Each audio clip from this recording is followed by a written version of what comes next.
तो चलिए पास्ट की बात कर लेते हैं। पास्ट इंडेफिनिट सबसे पहले आएगा इसमें हमारे पास। पास्ट टेंस कितने तरीके के हैं हमारे पास? कितने तरीके के हैं? 4 तरीके के। सारे टेंस 4 तरीके के होते हैं। कौन कौन से बात कर लेते हैं? देखो 4 तरीके के कौन कौन से हमारे पास? इंडेफिनिट, ठीक है। उसके बाद कैसा आएगा? कंटिन्यूअस आएगा। फिर कैसा आएगा? परफेक्ट आएगा। और कैसा आएगा? परफेक्ट कंटिन्यूअस, ठीक है। चलो मोटा मोटा बता देता हूँ आज इसके बारे में, बाकी तो आगे सारे टेंसेस हम पढ़ेंगे। इंडेफिनिट, इंडेफिनिट में जो है हमारे पास, चलो पास्ट की बात करेंगे। पास्ट में जो इंडेफिनिट है इसकी हेल्पिंग वर्ब क्या है हमारे पास? Helping verb. इसमें वर्ब की कौन सी फॉर्म यूज करते हैं पहले ये बता दो मुझे। वर्ब की कौन सी फॉर्म यूज करते हैं? बताया था स्टार्टिंग में वर्ब की सेकंड फॉर्म केवल और केवल पास्ट इंडेफिनिट में यूज होती है। ये मैंने बता दिया था, क्लियर कर दिया था कि वर्ब की सेकंड फॉर्म जो लगेगी वो केवल और केवल पास्ट इंडेफिनिट में ही लगेगी। तो ऐसी इंडेफिनिट है इसलिए इसमें हेल्पिंग वर्ब जो है। अब हम प्रेजेंट की बात करेंगे तो प्रेजेंट में प्रेजेंट इंडेफिनिट जो था उसमें हमने कौन सी हेल्पिंग वर्ब यूज करी थी? प्रेजेंट इंडेफिनिट में कौन सी हेल्पिंग वर्ब यूज करी थी हमने? नहीं, हेल्पिंग वर्ब कौन सी यूज करी थी? डू और डज, है ना, ये तो यूज करी थी। ये भी तो याद होनी चाहिए साथ ही साथ में, ठीक है। डू और डज यूज करी थी हमने प्रेजेंट इंडेफिनिट में।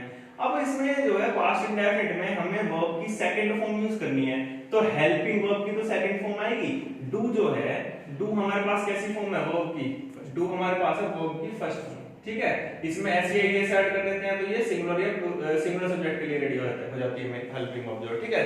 तो इसी की सेकंड फॉर्म जो है, सेकंड फॉर्म उसकी वो होती है डिड। कौन सी फॉर्म है वर्ब की? इसकी सेकंड फॉर्म, किसकी? डू की है, ठीक है। तो डू को हम प्रेजेंट में यूज कर रहे थे वर्ब की फर्स्ट फॉर्म को। अब क्योंकि पास्ट इंडेफिनिट में वर्ब की सेकंड फॉर्म यूज करनी है तो मेन वर्ब की भी सेकंड फॉर्म यूज होगी और हेल्पिंग वर्ब की भी सेकंड फॉर्म यूज होगी, ठीक है। इसलिए इसकी जो हेल्पिंग वर्ब है वो क्या होगी? डिड होगी। डिड क्यों होगी? क्योंकि हमें पता है इसमें वर्ब की कौन सी फॉर्म यूज करते हैं? Second form. मेन वर्ब की भी सेकंड फॉर्म और हेल्पिंग वर्ब की भी। तो हेल्पिंग वर्ब प्रेजेंट में यूज कर चुके हैं हम डू, या फिर डज सिंगुलर सब्जेक्ट के लिए, तो डू की ही सेकंड फॉर्म डिड है, इसलिए पास्ट इंडेफिनिट में भी हेल्पिंग वर्ब ने कौन सी यूज करी? डिड यूज कर ली, ठीक है। चलो मेन वर्ब भी कौन सी यूज होगी इसमें हमारे पास? मेन वर्ब, वो भी कौन सी यूज होगी? वर्ब की सेकंड फॉर्म ही यूज होगी, ठीक है। अब वापस आते हैं इस पे। चलो अगर कंटीन्यूअस की बात करो तो कंटीन्यूअस, कंटीन्यूअस में हेल्पिंग वर्ब, प्रेजेंट कंटीन्यूअस में हेल्पिंग वर्ब कौन सी यूज करी थी? इज, एम, आर, ठीक है। ऐसे ही पास्ट कंटीन्यूअस की मैं बात करूं तो इसमें हेल्पिंग वर्ब यूज करते हैं वाज या फिर वर, ठीक है। हेल्पिंग वर्ब यूज करते हैं कंटीन्यूअस में कौन सी होगी? वाज और वर। और मैंने बताया था कि कंटीन्यूअस तो किसी का भी हो, मेन वर्ब उसमें कौन सी लगाते हैं? वर्ब की आईएनजी फॉर्म। ये तो फिक्स्ड ही है हर एक के कंटीन्यूअस के लिए, ठीक है। तो अच्छा चेंज करने के लिए कि भी कंटीन्यूअस है सब जगह वर्ब की आईएनजी फॉर्म यूज होगी, तो फिर पता कैसे चलेगा कंटीन्यूअस किसका है? उसी के लिए तो हेल्पिंग वर्ब बनाएगी है, हेल्प करने के लिए कि भाई अगर कहीं पे हेल्पिंग वर्ब वाज वर लगा हुआ है तो इसका मतलब पास्ट का कंटीन्यूअस है। इज, एम, आर लगा हुआ है इसका मतलब प्रेजेंट का कंटीन्यूअस है, ठीक है। तो ये डिफरेंस है, ऐसे पहचान हो जाएगी। फिर बात करते हैं परफेक्ट की। परफेक्ट में हमने बताया हुआ है कि भाई जो हमारे पास जो हेल्पिंग वर्ब ले लो इसमें मेन वर्ब, तो परफेक्ट के लिए कौन सी वर्ब की फॉर्म यूज करते हैं? परफेक्ट के लिए वर्ब की थर्ड फॉर्म फिक्स्ड है एकदम कि परफेक्ट तो किसी का भी हो वर्ब की थर्ड फॉर्म यूज करेंगे। तो मेन वर्ब तो फिक्स हो गया कि वर्ब की थर्ड फॉर्म यूज करेंगे। अब हेल्पिंग वर्ब भी तो वर्ब की थर्ड फॉर्म में आएगी। तो प्रेजेंट में जो परफेक्ट था उसमें हेल्पिंग वर्ब कौन सी यूज करी थी तुमने? हैज, हैव यूज करा था। हैज सिंगुलर सब्जेक्ट के लिए, हैव प्लूरल सब्जेक्ट के लिए। अब ये हैव जो है ये वर्ब की फर्स्ट फॉर्म है, वर्ब की फर्स्ट फॉर्म। हैज तो सिंगुलर सब्जेक्ट के लिए बनाया हुआ है, ठीक है। तो ये वर्ब की फर्स्ट फॉर्म क्या है? हैव। अब वर्ब की सेकंड फॉर्म क्या है हमारे पास इसमें? ये हैड है, ठीक है। और वर्ब की थर्ड फॉर्म जो है ये भी क्या है हमारे पास? हैड ही है। तो हमें कौन सी यूज करनी है? ये वाली फॉर्म में तो यूज करनी है वर्ब की थर्ड फॉर्म। कहां पे? परफेक्ट में। तो पास्ट जब परफेक्ट बनाओगे आप तो वहां पे हेल्पिंग वर्ब कौन सी यूज कर लोगे आप? हैड यूज कर लोगे। मतलब प्रेजेंट में आपने हैज, हैव यूज करे थे तो वर्ब की थर्ड फॉर्म यूज करनी है परफेक्ट में। तो मेन वर्ब में तो ठीक है वर्ब की थर्ड फॉर्म यूज कर लोगे आप जो भी रखी होगी। हेल्पिंग वर्ब जो यूज करोगे वो भी इसकी थर्ड फॉर्म ही करोगे। तो हैव की थर्ड फॉर्म क्या है? हैड। तो यहां पे यूज करोगे आप ये। ऐसे परफेक्ट कंटीन्यूअस की बात कर लेते हैं। क्यों कंटीन्यूअस है? तो मेन वर्ब तो वही वर्ब की आईएनजी फॉर्म बता रखा है, फिक्स्ड है एकदम इसके लिए, ठीक है। फिर इसमें हमने क्या यूज कर रखा था? प्रेजेंट परफेक्ट कंटीन्यूअस में जो हेल्पिंग वर्ब यूज की थी वो कौन सी करी थी? हैज बीन और हैव बीन, ये तो यूज कराई थी मैंने। ऐसे यहाँ पे क्या हो जाएगा, हैज हैव की जगह क्या आ जाएगा, हैड आ जाएगा, और बीन तो फिक्स्ड है यहाँ पे, तो ये क्या आ जाएगा, हैड बीन आ जाएगा। ये कौन सी हो जाएगी, हेल्पिंग हो जाएगी परफेक्ट कंटीन्यूअस की। और बात कर रहे हैं हम पास्ट में, ये सारा प्रोसीजर जो हम बात करें हमने, ये किसकी करी, पास्ट की। कि अगर भैया आप पास्ट इंडेफिनिट बना रहे हो तो इसमें जो आप हेल्पिंग वर्ब यूज करोगे वो डिड यूज करोगे, मेन वर्ब कौन सी यूज करेंगे, वर्ब की सेकंड फॉर्म, ठीक है, फिक्स्ड है केवल, वर्ब की सेकंड फॉर्म केवल और केवल पास्ट इंडेफिनिट में बनती है। फिर बात करते हैं पास्ट कंटीन्यूअस की, तो हेल्पिंग वर्ब इसकी हो जाएगी वाज और वर, मेन वर्ब हो जाएगी वर्ब की आईएनजी फॉर्म। पास्ट परफेक्ट अगर आप बना रहे हो तो उसमें हेल्पिंग वर्ब यूज करोगे आप हैड, और मेन वर्ब यूज करोगे वही वर्ब की थर्ड फॉर्म। परफेक्ट कंटीन्यूअस बना रहे हो अगर पास्ट का, तो उसमें हेल्पिंग वर्ब जो आप यूज करोगे वो हैड बीन यूज करोगे, और मेन वर्ब कौन सी यूज करोगे, वर्ब की आईएनजी फॉर्म यूज करोगे, ठीक है। इसको एक बार नोट करो, फिर हम पास्ट इंडेफिनिट स्टार्टिंग से स्टार्ट करते हैं, आइडेंटिफिकेशन होता है, ठीक है, कर लो इसको नोट।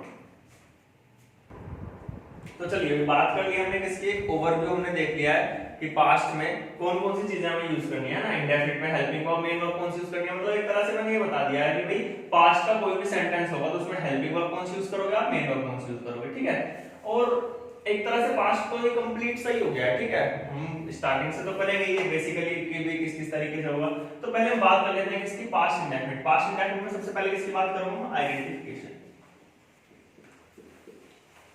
आइडेंटिफिकेशन, ठीक है, कि भाई पास्ट इंडेफिनिट सेंटेंस है तो उसकी पहचान क्या है, कैसे पहचान करोगे आप कि ये सेंटेंस पास्ट इंडेफिनिट है, या ये सेंटेंस पास्ट इंडेफिनिट में होना चाहिए नहीं होना चाहिए। मतलब पेपर में पास्ट इंडेफिनिट में बनाया हुआ है, सब्जेक्ट के साथ वर्ब की सेकंड फॉर्म लगा रहे, कोई ऑब्जेक्ट लगा दिया, मतलब पास्ट इंडेफिनिट बना दिया, लेकिन आपको कैसे पहचान होगी कि ये पास्ट इंडेफिनिट में होना भी चाहिए या नहीं होना चाहिए, ठीक है। तो उसके लिए हम बात करेंगे इसके आइडेंटिफिकेशन की, पहचान की, कैसे पहचानना है कि ये सेंटेंस पास्ट इंडेफिनिट में जाएगा या नहीं। तो उसके लिए क्या करना है, तो जो हमने पहले पढ़ा हुआ है कि भाई कुछ ऐसे सेंटेंस जिनके लास्ट में क्या क्या आएगा, ये था था आ जाए, है ना, थी आ जाए, या फिर थे आ जाए, है ना, ये पढ़ा हुआ है हमने कि भाई जिन सेंटेंसों के लास्ट में क्या है, था थी थे, मतलब इसका मीनिंग क्या है, जैसे कि भाई मैं कल खाना खाता था, मतलब कि मैं पहले खाना खाता था, ठीक है, अब नहीं खाता, कुछ इस तरीके। तो लास्ट में जो सेंटेंस के जो मीनिंग निकलेगा था थी इस तरीके से आएगी, ठीक है, कि भाई राधा नृत्य करती थी, ठीक है, तो लास्ट में क्या आ रहा है, थी आ रहा है, तो इस तरीके सेंटेंस कि राधा नृत्य करती थी, तो करती थी, लास्ट में क्या आ रहा है, थी आ रहा है ना।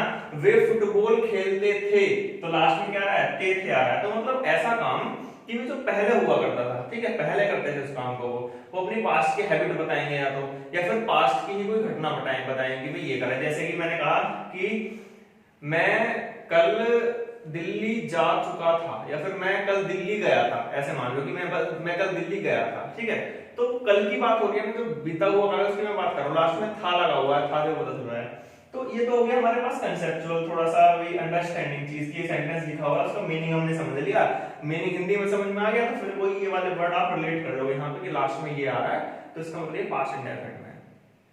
लेकिन ये हमें लिखे हुए तो मिलेंगे नहीं, ये तो तब है जब आपको सेंटेंस का मीनिंग समझ लो और लास्ट में उस सेंटेंस का जो मीनिंग आपने निकाला होगा ट्रांसलेट करके अपने माइंड में हिंदी में, तो उस सेंटेंस के लास्ट में अगर था थी इस तरीके का कोई वर्ड आ रहा है कि पहले कोई घटना घटी है पास्ट में, तो इसका मतलब वो पास्ट इंडेफिनिट में होगा, ठीक है। तो ये तो हिंदी के वर्ड के लिए हो गया, चलो ये बात समझ में आ गई। उसके बाद बात करते हैं कि वर्ड्स कैसे पता चलेगा।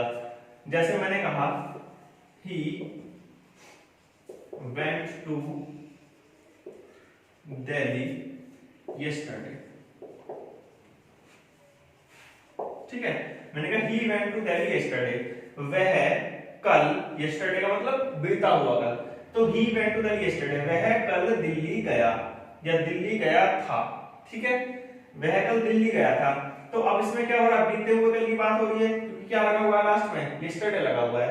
सपोज मैंने ये yesterday नहीं लगाया यहाँ पे, मैंने केवल इतना कहा कि he went to Delhi, ठीक है, he went to Delhi, वह दिल्ली गया। लेकिन अगर मैं इसको ऐसे लिख दूं कि he goes to Delhi,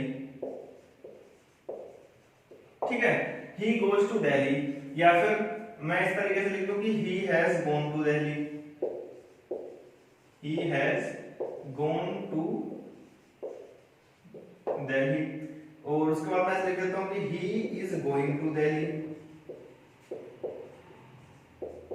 he is going to Delhi, ठीक है, इस तरीके से मैंने लिखा। यहाँ पे तो मैंने yesterday लिखा हुआ था, लेकिन मैंने yesterday ये थोड़ी देर के लिए हटा दिया। यहाँ पे yesterday नहीं है, केवल इतने लिखे हुए हैं सेंटेंस। ये 4 सेंटेंस मैंने लिखे हैं।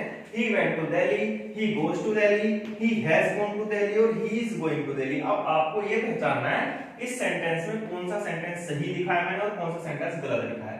चलो जल्दी से 1 मिनट का टाइम मैं दे रहा हूँ, उसको सोचो जल्दी से, मुझे बताना है कि कौन सा सेंटेंस सही है और कौन सा गलत है। ये तुम्हें पहचानना है, जल्दी बताओ तुम। बताओ कैसे बताओ कौन सा सेंटेंस सही है कौन सा गलत है, ये तुम्हें बताना है।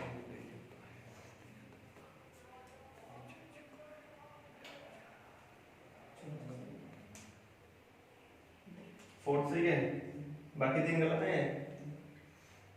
तुम बताओ भाई।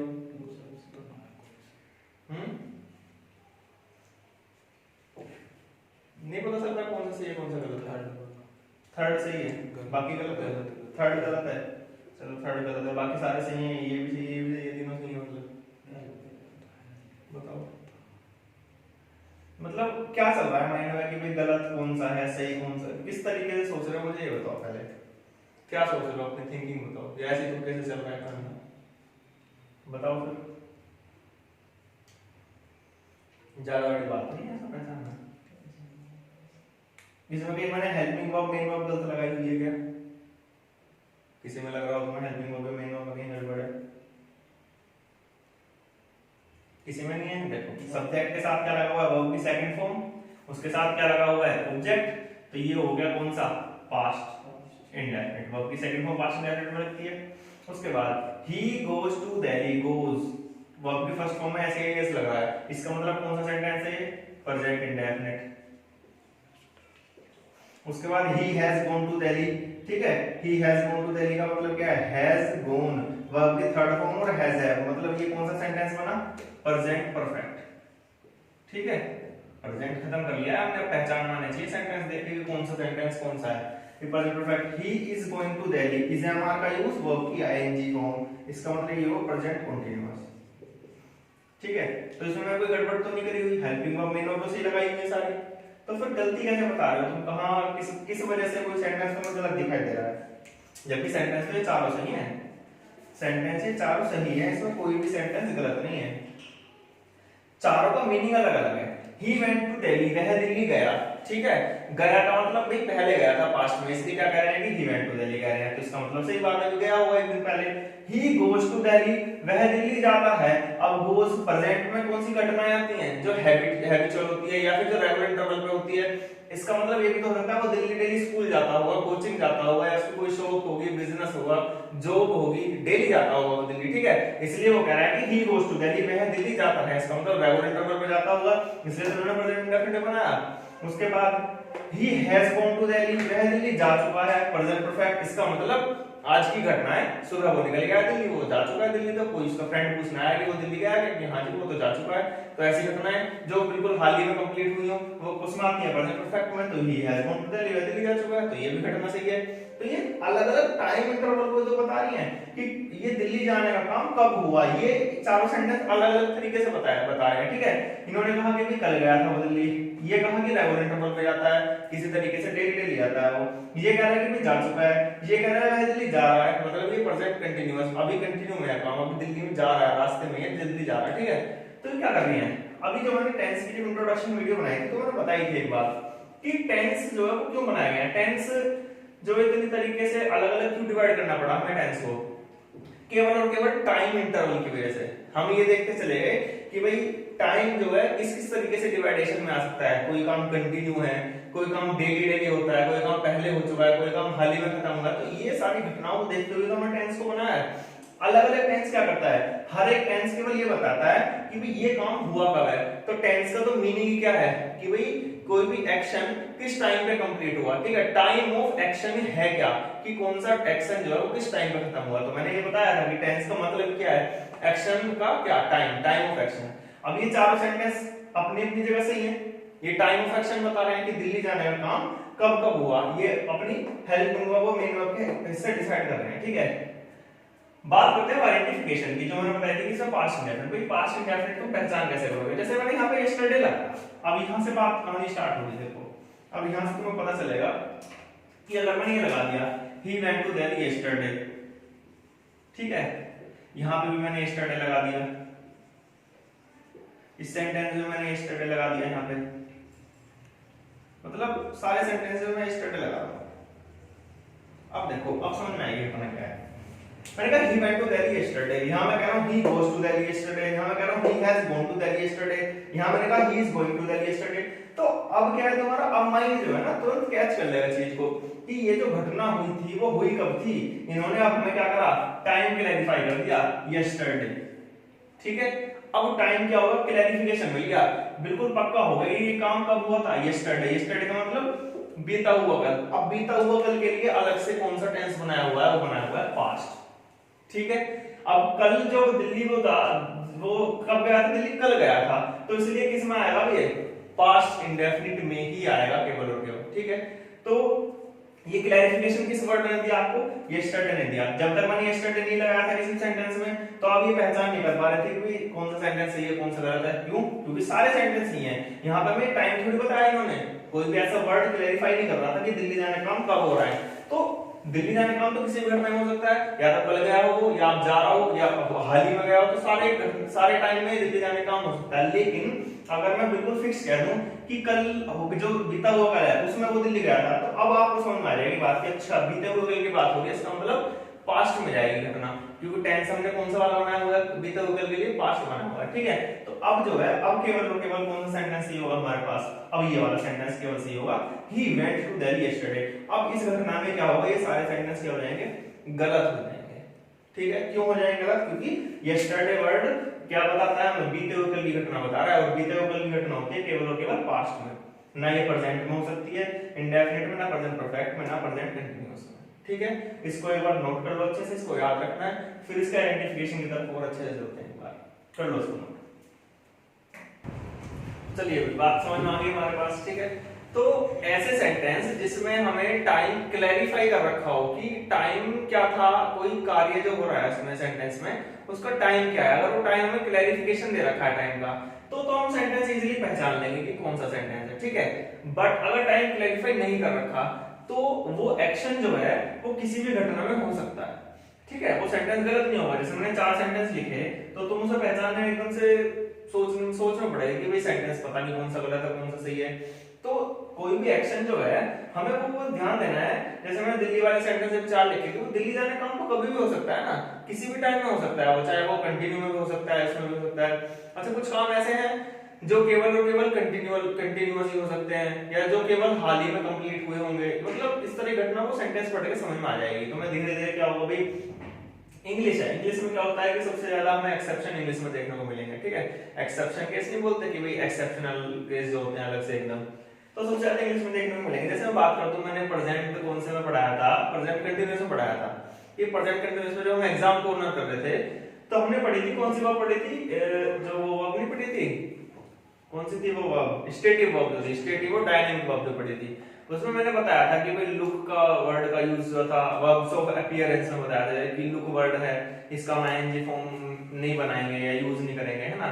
लेकिन अगर मैं बात करूं तो लुक का आईएनजी फॉर्म में हम यूज कर लेते हैं। जैसे कि कुछ स्टूडेंट्स के मेरे पास डाउट है कि सर लुक जो है उसका तो हम आईएनजी फॉर्म यूज करते हैं, आप बोल रहे हो प्रेजेंट कंटीन्यूअस में जाके कि इसका हम यूज नहीं करते। जैसे कि उन्होंने एग्जांपल भी देकर बताया मुझे कि अगर आप बोर्ड पर पढ़ा रहे हो और हम कहें कि we are looking at the black board, हम ब्लैक बोर्ड की तरफ देख रहे हैं, या we are looking at the black board, ठीक है, तो ब्लैक बोर्ड देख रहे हैं हम, तो बिल्कुल सही बात है, वहां पर आईएनजी का फॉर्म यूज है लुक के साथ, और वो गलत भी नहीं है कि we are looking at the black board, वो बिल्कुल करेक्ट बात है। बट ध्यान देना है, वो एक्सेप्शन केस नहीं है कि भाई वहां पर लुकिंग में आईएनजी फॉर्म आ गया तो कैसे पहचान होगी हमें कि भाई लुकिंग में आईएनजी फॉर्म कहां यूज कर सकते हैं कहां नहीं कर सकते हैं।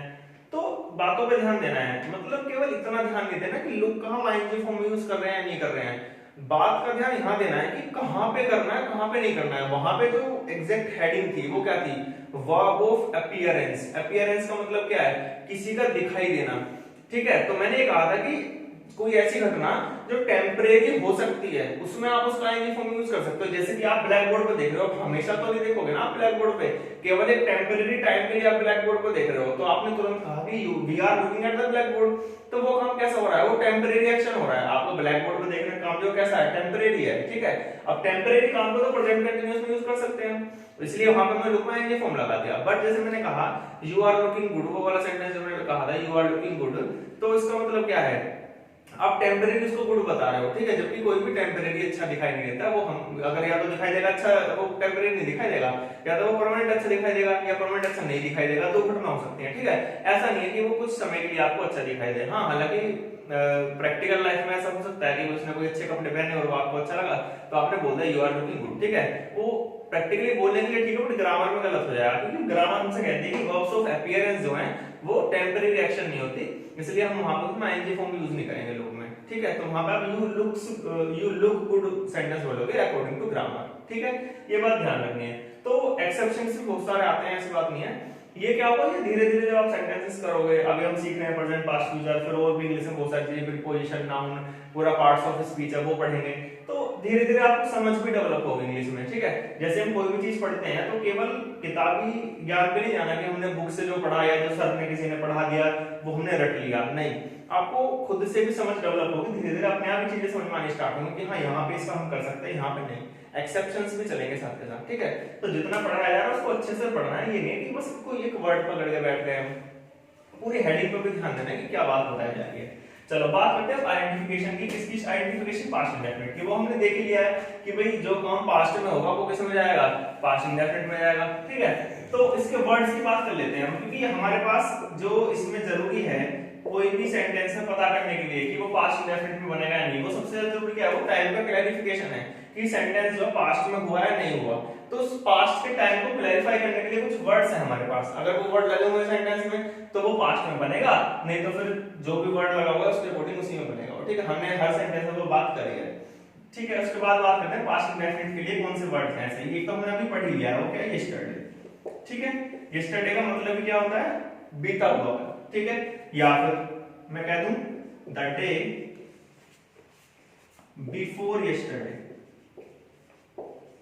द डे बिफोर यस्टरडे, मतलब जो बीता हुआ कल है उससे भी एक दिन पहले का, जिसको हम नॉर्मली क्या बोलते हैं, परसों बोलते हैं, परसों ही बोल देते हैं ना कि भी जो परसों का दिन था, जो बीता हुआ, जो मतलब जो बीता हुआ कल है, जस्ट जो पिछला दिन है उससे भी एक दिन पहले, तो उसको परसों बोल देते हैं कि ये बीता हुआ परसों है, या फिर इस तरीके से, ठीक है। तो the day before yesterday, yesterday से भी एक दिन पहले की बात हम कर रहे हैं, ठीक है। तो ये जो वर्ड आएगा लास्ट में, तो ये पहले की बीते हुए की बात हो रही है तो पास्ट में जाएगा।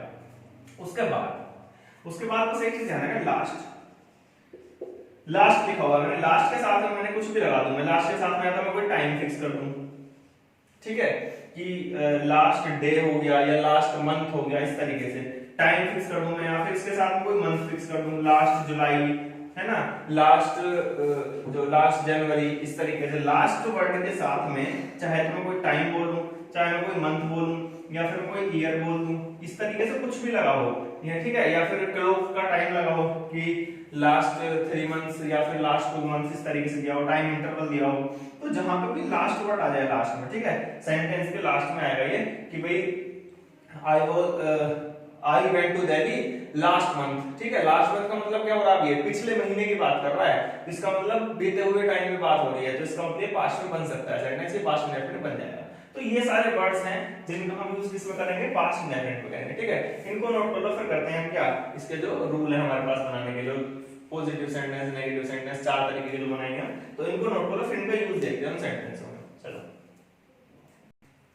तो चलो बात कर लेते हैं इसके, जो हमारे पास 4 तरीके के सेंटेंस बनेंगे। हमारे पास 4 तरीके के सेंटेंस कौन कौन से बनेंगे, एक पॉजिटिव बनाएंगे हम सेंटेंस, ठीक है, एक नेगेटिव सेंटेंस भी बनाएंगे, फिर एक इंटरोगेटिव बनेगा,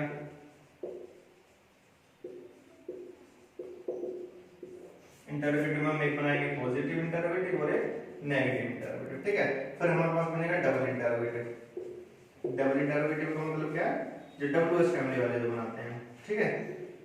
इसमें भी हमारे पास एक पॉजिटिव बनेगा और एक नेगेटिव बनेगा, ठीक है, ये सारी बात हम स्टार्टिंग से करते हुए आ रहे हैं। हर सेंटेंस जो है, चाहे वो पास्ट का हो, चाहे प्रेजेंट का हो, चाहे फ्यूचर का हो, कोई सा भी सेंटेंस है, ठीक है, चाहे वो कंटीन्यूअस हो, चाहे परफेक्ट हो, चाहे परफेक्ट कंटीन्यूअस हो, चाहे वो इंडेफिनिट हो, मतलब सभी के क्या है हमारे पास चार तरीके से सेंटेंस बनाया जा सकता है। या तो वो पॉजिटिव सेंटेंस होगा, या फिर वो नेगेटिव सेंटेंस होगा, या फिर वो इंटरोगेटिव क्वेश्चन मार्क वाला जिसका आप यस या नो में आंसर देते हैं, या उसमें होगा, उसमें भी या तो पॉजिटिव हो सकता है या नेगेटिव हो सकता है, या फिर डब्ल्यूएच फैमिली वाला होगा। डब्ल्यूएच फैमिली में भी दो तरीके होगा, या तो पॉजिटिव होगा या फिर नेगेटिव होगा, ठीक है। तो ये सारे सेंटेंस हैं। अब इन्हें बनाने के लिए क्या कर रखा है मैंने, दो चीजें तुम्हें बताई हुई हैं कि हमारे पास क्या होता है, या आप इसमें कोई भी सेंटेंस बनाने के लिए क्या चीज यूज करोगे भाई, तीन टर्म्स बताए हुए हैं हमने कि भैया तो सब्जेक्ट यूज करोगे आप, या आप यूज करोगे वर्ब, या आप यूज करोगे क्या ऑब्जेक्ट।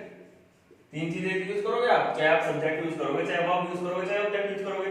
अब सब्जेक्ट भी हमने दो तरीके से बताए हुए हैं कि भाई सब्जेक्ट या तो सिंगुलर होगा हमारे पास, या फिर सब्जेक्ट कैसा होगा प्लूरल होगा।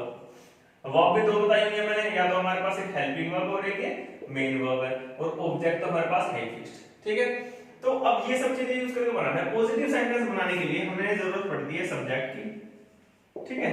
इसके बाद क्या लगाना है हमें, अब यहाँ पे हमें ये देखना है वर्ब की कौन सी फॉर्म यूज कर रहे हैं, यहाँ पे सेकंड फॉर्म यूज कर रहे हैं। सेकंड फॉर्म किसी और सेंटेंस में यूज हो सकती है क्या, कंटीन्यूअस में या प्रेजेंट में या फ्यूचर में, कहीं और यूज कर सकते हैं, नहीं कर सकते, केवल और केवल पास्ट इंडेफिनिट में यूज होती है वर्ब की सेकंड फॉर्म। तो यहाँ पे हमें हेल्पिंग वर्ब लगा के क्लैरिफाई करने की जरूरत ही नहीं है कि भाई ये कौन सा है। जैसे मैं बात करूं कंटीन्यूअस है, इसमें मेन वर्ब होती है वर्ब की आईएनजी फॉर्म यूज। अब कंटीन्यूअस किसी का भी हो, चाहे वो प्रेजेंट का हो, चाहे वो फ्यूचर का हो, चाहे पास्ट का हो, सभी में वर्ब की आईएनजी फॉर्म यूज करते हैं। तो अगर हम यही वाला फॉर्मूला लगा दें, जैसे कोई भी पॉजिटिव सेंटेंस बनाने के लिए मैंने बताया था कि सब्जेक्ट, यहाँ पे मेन वर्ब और यहाँ पे ऑब्जेक्ट, ये तीन चीज चाहिए आपको, ठीक है। या फिर मेन वर्ब छोड़ो वर्ब भी कहते हैं यहाँ बस केवल कि भाई सब्जेक्ट लगा दो, वर्ब लगा दो, ऑब्जेक्ट लगा दो, ये पॉजिटिव सेंटेंस आपका तैयार हो गया, ठीक है। अगर मैं यहाँ पे मतलब कंटीन्यूअस की बात कर लेता हूं, पहले मैं अगर मैं कोई भी कंटीन्यूअस बना रहा हूं, अगर मैं ये बना दूं सब्जेक्ट वर्ब, वर्ब मतलब मेन वर्ब, वर्ब के आईएनजी फॉर्म और ऑब्जेक्ट, तो वहां पे आपको ये तो पता नहीं चल पाएगा ना कि किसका कंटीन्यूअस बनाया आपने, प्रेजेंट का बनाया या पास्ट का बनाया, फ्यूचर का बनाया। उसके लिए मैंने क्या करा, यहाँ पे मैंने हेल्पिंग वर्ब भी लगाई वर्ब में, और यहाँ मेन वर्ब भी लगाई, यहाँ में दोनों की जरूरत पड़ी लगाने की, क्यों, जिससे कि ये पता चल जाए हमें कि ये प्रेजेंट का कंटीन्यूअस है या पास्ट का या फ्यूचर का। बात आ गई समझ में क्या कहना चाह रहा हूं मैं, कि भाई कोई भी पॉजिटिव सेंटेंस बनाने के लिए हमें सब्जेक्ट वर्ब और ऑब्जेक्ट की जरूरत है। बट अगर वर्ब ऐसी आ जाए तो कई सेंटेंसों में यूज हो सकती है, जैसे वर्ब के आईएनजी फॉर्म है, ये हम हर सभी के कंटीन्यूअस में यूज करते हैं, चाहे प्रेजेंट का हो, चाहे पास्ट का, चाहे फ्यूचर का, ठीक है। तो हम यहाँ पे अगर वर्ब के आईएनजी फॉर्म लगा के छोड़ दे तो पता नहीं चल पाएगा वो प्रेजेंट का है, पास्ट का है या फ्यूचर का है। इसलिए हमें पॉजिटिव में ही हेल्पिंग वर्ब भी लगाने की जरूरत पड़ेगी, ठीक है। बात करता हूं इसकी पास्ट की, पास्ट का बना रहे पॉजिटिव, तो सब्जेक्ट यहाँ पे क्या आएगी, वर्ब की सेकंड फॉर्म आ जाएगी, ठीक है, और ऑब्जेक्ट। तो अब देखो इससे केवल आपको क्या पता चल रहा है, वर्ब की सेकंड फॉर्म है, वर्ब की सेकंड फॉर्म तो केवल पास्ट में यूज होती है, तो यहाँ पे आपको हेल्पिंग वर्ब लगाने की जरूरत नहीं है, ठीक है। तो केवल और केवल कैसे बनेगा ये सेंटेंस, सब्जेक्ट वर्ब की सेकंड फॉर्म मेन वर्ब और ऑब्जेक्ट, ये कैसा सेंटेंस बन गया पॉजिटिव, किसका, पास्ट इंडेफिनिट का। इसके अगर मैं एग्जांपल की बात करूं तो कैसे आएगा, सब्जेक्ट लगा दो वी, वी कैसे सब्जेक्ट है हमारे पास, प्लूरल है, तो यहाँ पे तो हेल्पिंग वर्ब लगा ही नहीं रहे आप, जरूरत ही नहीं आपको हेल्पिंग वर्ब लगाने की। तो इसमें चाहे सब्जेक्ट सिंगुलर आए चाहे प्लूरल आए, इसमें तो केवल मेन वर्ब लगनी है, मेन वर्ब वर्ब की सेकंड फॉर्म आएगी। तो यहाँ पे आपको ये सोचने की जरूरत नहीं पड़ेगी कि यहाँ पे हेल्पिंग वर्ब आपको कौन सी वाली लगानी है, तो यहाँ पे इसमें क्या आएगा, वर्ब की सेकंड फॉर्म। अच्छा इसकी बात करनी भूल गया कि भी पास्ट इंडेफिनिट में हेल्पिंग वर्ब कौन सी यूज करते हैं, बता दिया था वैसे तो मैं, मतलब ये करते हैं डिड। अब ध्यान दो कि भाई प्रेजेंट जब पढ़ रहे थे हम, प्रेजेंट में आपने बताया कि भाई सिंगुलर सब्जेक्ट के लिए हम डज का यूज करेंगे, प्लूरल के लिए डू का यूज करेंगे, ठीक है। लेकिन पास्ट में तो हेल्पिंग वर्ब कौन सी यूज करते हैं, सेकंड फॉर्म मतलब डिड। अब डिड में एस या ईएस कैसे ऐड करेंगे, तो ध्यान रखना है कि डिड में एस या ईएस ऐड करने की जरूरत नहीं है, मतलब ये है कि सिंगुलर हो सब्जेक्ट चाहे प्लूरल हो, आप डिड का ही यूज करेंगे, इसके लिए अलग अलग हेल्पिंग वर्ब नहीं है यहाँ पे, ठीक है। तो पास्ट में हेल्पिंग वर्ब केवल डिड यूज करनी है, चाहे वो सिंगुलर सब्जेक्ट हो चाहे वो प्लूरल सब्जेक्ट हो, आपको अलग अलग जरूरत नहीं पड़ रही है यहाँ पे बनाने की कि सिंगुलर सब्जेक्ट के लिए अलग हेल्पिंग वर्ब और प्लूरल के लिए अलग। जैसे प्रेजेंट में यूज करी थी हमने डू और डज, ठीक है, तो यहाँ पे केवल और केवल डिड है, तो वहां से रिलेट करते हुए चलना है कि क्या क्या डिफरेंसेस आ रहे हैं इसमें। तो यहाँ पे सब्जेक्ट के साथ क्या लगा, वर्ब की सेकंड फॉर्म लगी, यहाँ पे ऑब्जेक्ट लग गया, कैसा सेंटेंस बन गया, पास्ट इंडेफिनिट। एग्जांपल कैसे होगा, जैसे कि वी वेंट, जैसे कि इसमें देखते हैं कि we went to market we went to market. बस इतना छोड़ दो, क्योंकि सेंटेंस गलत थोड़ी है ना, क्योंकि मार्केट जाने कम कभी भी हो सकता है। अगर बिल्कुल क्लैरिफाई करना है लास्ट में यस्टरडे लगा दो, कल गए थे, या फिर ऐसा लगा दो लास्ट संडे, पिछले संडे में गए थे, तो कुछ भी लगा दो लास्ट में। बट ऐसा नहीं है कि ये ऐसा लिख दिया तो ये गलत हो गया, टाइम क्लैरिफाई नहीं करा कि कब गए मार्केट, लेकिन इतना लिखा हुआ है मार्केट के साथ सेकंड फॉर्म है, इसका मतलब सेकंड फॉर्म से आपको ये पता चल रहा है, इसका मतलब आप मार्केट कहीं ना कहीं पास्ट में गए हो, ठीक है। और पास्ट में कब गए वो हमें बताया नहीं था, ठीक है, कोई बात नहीं, पास्ट में गए इतना पता चल रहा है हमें, वर्ब की सेकंड फॉर्म देख के। तो वी वेंट टू मार्केट मतलब ये हो गया हमारे पास, ये सब्जेक्ट हो गया, ये वर्ब की सेकंड फॉर्म हो गई, ये क्या हो गया, ऑब्जेक्ट हो गया, ठीक है। टू मार्केट जो हमारे पास ये ऑब्जेक्ट हो गया। अब बात करते हैं नेगेटिव सेंटेंस की। नेगेटिव सेंटेंस में क्या करना है? नेगेटिव सेंटेंस के लिए तो हमें हेल्पिंग वर्ब की जरूरत पड़ेगी। हेल्पिंग वर्ब मैंने बताई दी है डिड है, तो इसमें एक बहुत इंपॉर्टेंट चीज ध्यान देनी है कि सब्जेक्ट, उसके बाद क्या लगेगा हेल्पिंग वर्ब, जो भी क्या है हमारे पास डिड है, इसके बाद क्या लगेगी मेन वर्ब। मेन वर्ब कौन से लगाते हैं? वर्ब की सेकंड फॉर्म। लेकिन क्योंकि यहाँ पे हमारे पास क्या है, डिड लगा हुआ है, तो डिड के साथ वर्ब की करते हैं फर्स्ट फॉर्म यूज। ये हमारे पास जो है ये बिल्कुल एक इंपॉर्टेंट फैक्टर है हमारे पास। जब पास्ट का नेगेटिव आप बनाओगे तो उसमें डिड का यूज करोगे आप, तो डिड के बाद तो नोट यूज करोगे आप, नेगेटिव बनाना है ना, तो ये डिड नोट हो जाएगा एक तरह से। सब्जेक्ट के साथ क्या यूज करोगे आप? डिड नोट यूज करोगे। फिर जो मेन वर्ब यूज करोगे ना आप, यहाँ यूज करोगे वर्ब की फर्स्ट फॉर्म, ना कि सेकंड फॉर्म, ठीक है। तो ये चीज तुम्हें ध्यान रखनी है, और काफी इंपॉर्टेंट फैक्टर है, क्योंकि ये आपको अभी तक आया नहीं है ऐसा। जैसे प्रेजेंट में वर्ब की फर्स्ट फॉर्म यूज कर रहे थे तो फर्स्ट यूज कर रहे थे, ठीक है, चाहे वो कोई सी फॉर्म हो। लेकिन यहाँ पे ध्यान रखना है पॉजिटिव में कौन सी फॉर्म यूज कर रहे हैं, वर्ब की सेकंड फॉर्म यूज कर रहे हैं। नेगेटिव में क्या आ गया? डिड आ गया। मतलब जहां पे भी आप हेल्पिंग वर्ब यूज करोगे, इसकी पास्ट इंडेफिनिट की हेल्पिंग वर्ब यूज करने के साथ ही वर्ब की कौन सी फॉर्म यूज करोगे? फर्स्ट फॉर्म यूज करोगे, ठीक है। डिड नोट आ गया, वर्ब की फर्स्ट फॉर्म आ गई, फिर आ गया ऑब्जेक्ट, ठीक है। अब इसका अगर मैं एग्जांपल ले लूं तो एग्जांपल इस तरीके से बनेगा, इसी का बना दो, वी सब्जेक्ट हो गया, डिड नोट आएगा इसके बाद, ठीक है, हमने लगा दिया did not, we did not, ठीक है। फिर क्या आएगा? वर्ब की फर्स्ट फॉर्म, मतलब अब वेंट नहीं आएगा, अब आएगा गो। गो क्या है? इसकी फर्स्ट फॉर्म, मतलब गो की सेकंड फॉर्म होती है वेंट, ठीक है। तो यहाँ पे मैं लिखाया था तुम्हें कि ये जो है गो जो है ये हमारे पास वर्ब की फर्स्ट फॉर्म है, और इसकी जो वेंट है ये वर्ब की सेकंड फॉर्म है इसकी, गो की। और जो गोन है, जी ओ एन ई गोन, ये इसकी वर्ब की थर्ड फॉर्म, ठीक है। तो ये याद कर लेना कि गो मतलब जाना, इसकी फर्स्ट फॉर्म होगी गो, सेकंड वेंट, थर्ड गोन। वापस आते हैं इस पे। इसमें हमने बात कर रहे थे कि we did not go to market, ठीक है, मतलब हम मार्केट नहीं गए थे, मतलब हम मार्केट नहीं गए थे। इसमें नेगेटिव सेंटेंस आ गया, डिड आ गया, डिड नोट आ गया, और जहां पे भी डिड आएगा पास्ट में, इसके साथ में क्या करोगे? हेल्पिंग वर्ब के साथ वर्ब की फर्स्ट फॉर्म यूज करोगे। अब यहाँ पे वेंट नहीं आएगा, गो आएगा। बहुत इंपॉर्टेंट चीज है, इसको याद रखना है, ठीक है। मतलब पास्ट का नेगेटिव हमेशा वर्ब की फर्स्ट फॉर्म लगेगी। काफी ज्यादा आएगा एरर में भी, डिड के साथ हमारे पास में वेंट लिखा रहेगा, जो कि क्या हो जाएगा? गलत हो जाएगा। क्यों? क्योंकि डिड नोट मतलब पास्ट का नेगेटिव सेंटेंस में वर्ब की फर्स्ट फॉर्म यूज करते हैं, ना कि सेकंड, ठीक है। और क्योंकि ये रट रखा है सभी ने कि भी पास्ट इंडेफिनिट में तो वर्ब की सेकंड फॉर्म यूज होती है, ठीक है। लेकिन नेगेटिव में या फिर अभी आगे भी देखेंगे इनमें, मतलब जहां पे भी आ गए डिड, हेल्पिंग वर्ब जहां भी आ गई, वहां पे वर्ब की फर्स्ट फॉर्म यूज होगी, ना कि सेकंड, ठीक है।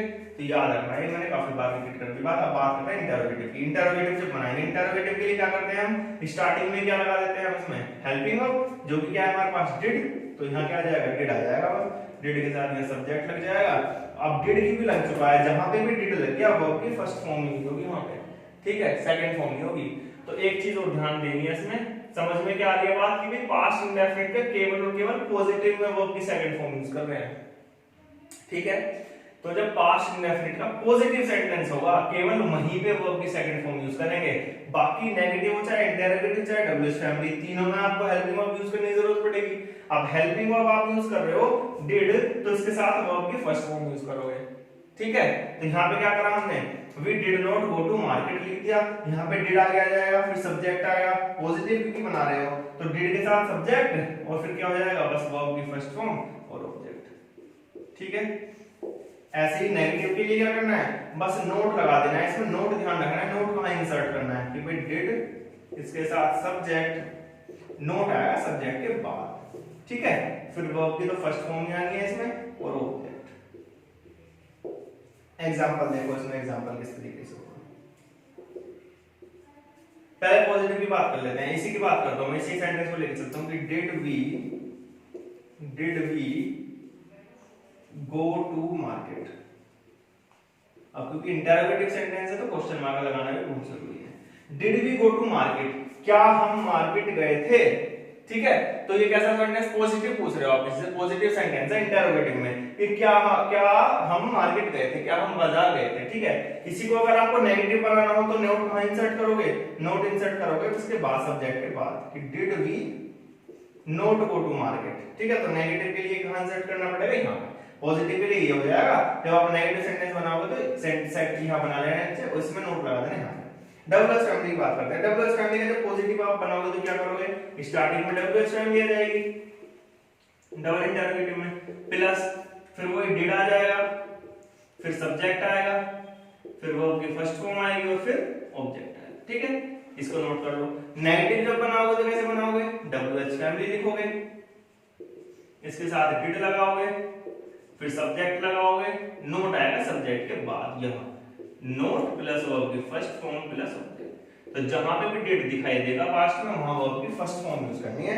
और एग्जांपल इसका भी लिख लेना इस तरीके से कोई, जब आप इसका एग्जांपल लिखोगे, दिखाई दे रहा है आपको एग्जांपल जब लिखोगे तो यहां पे डबल एस फैमिली वाई लगा दो, ठीक है। Why did we go to market, कि हम बाजार क्यों गए थे, तो क्वेश्चन मार्क लगा देना लास्ट में। अगर इसको नेगेटिव में लेके जाना है कि हम बाजार क्यों नहीं गए थे, तो why did we not go to market, subject के बाद आएगा नॉट, ठीक है। तो ये काफी इंपॉर्टेंट चीज है जो आपको याद रखनी है। इस तरीके से पॉजिटिव सेंटेंस बनाना है तो ऐसे, इसका एग्जांपल हो गया। तो सभी के साथ हमने एग्जांपल कवर कर लिया, ठीक है। कि पॉजिटिव बनाना है तो इस तरीके से बनेगा, ये पॉजिटिव का एग्जांपल हो गया। नेगेटिव बनाना है तो नेगेटिव का एग्जांपल हमारे पास ये वाला हो गया, और इंटरोगेटिव बनाना है तो ये हो गया इसका, ठीक है। और डबल एस फैमिली का बनाना है हमारे पास ये वाला, ये चीज हो गई। तो सारे नोट कर लो, अच्छे से समझ लो इसको नोट करो, फिर बताते हैं आगे नेक्स्ट पॉइंट। तो बेसिक्स हमारी कवर हो गई कि पास्ट इंडेफिनिट सेंटेंस है, अगर इसकी पहचान करनी है, पास्ट इंडेफिनिट में बनेगा या नहीं बनेगा, वो कैसे करनी है ना। आइडेंटिफिकेशन क्या है इसकी, ठीक है। कौन कौन से वर्ड से पहचान होगी कि पास्ट में काम हुआ है नहीं हुआ है। उसके बाद हमारे पास हेल्पिंग वर्ब क्या है, इसकी मेन वर्ब क्या है, हेल्पिंग वर्ब कौन से सेंटेंस में यूज करनी है, कौन से में नहीं करनी है। जहां पे इसकी हेल्पिंग वर्ब आ जाएगी तो वहां पे मेन वर्ब कौन सी यूज करनी है, मतलब हेल्पिंग वर्ब क्या है, डिड, तो डिड के साथ वर्ब की फर्स्ट फॉर्म यूज करनी है, ना कि सेकंड। तो पास्ट के केवल पॉजिटिव सेंटेंस में ही वर्ब की सेकंड फॉर्म आती है, बाकी तीनों में क्योंकि डिड का यूज कर रहा हूं तो वहां पे वर्ब की केवल फर्स्ट फॉर्म यूज करनी है, ठीक है। और चारों तरीके के सेंटेंस कैसे बनाने हैं उसके हमने एग्जांपल भी देख लिए, ठीक है। अब हमारे पास इसकी जो नेक्स्ट वीडियो होगी पास्ट इंडेफिनिट की, वो किस पे होगी, हमारे एग्जाम कॉर्नर पे। मतलब ये सब चीजें तो एग्जाम में आएंगी, बट एग्जाम कॉर्नर का मतलब ये है कि एक्स्ट्रा चीजें जो हैं इससे रिलेटेड, पास्ट से कुछ एक्स्ट्रा चीजें हैं, जैसे हमने पढ़ी थी ना, सभी के सेंटेंसों को एग्जाम कॉर्नर पढ़ते हुए आ रहे हैं कि भाई कुछ ऐसा है फिक्स्ड है, सिंस और फॉर का यूज मैंने बताया था। कुछ एक्स्ट्रा चीजें थी कि भाई लास्ट संडे लास्ट मंडे लिखा हुआ है तो सिंस का यूज करेंगे, बट लास्ट से पहले दा का यूज कर दिया मैंने तो फॉर का यूज करना है। वो सारी चीजें जो है, मतलब एक्स्ट्रा फैक्ट्स जो है जो एग्जाम कॉर्नर के पॉइंट ऑफ व्यू से इंपॉर्टेंट है, वो हम कल इसमें कवर करेंगे पास्ट इंडेफिनिट में। और इसके कुछ आए हुए क्वेश्चंस जो हैं वो हम इसमें कर लेंगे, है ना। इसको नोट कर लेना, बाकी ठीक है, इसको करो।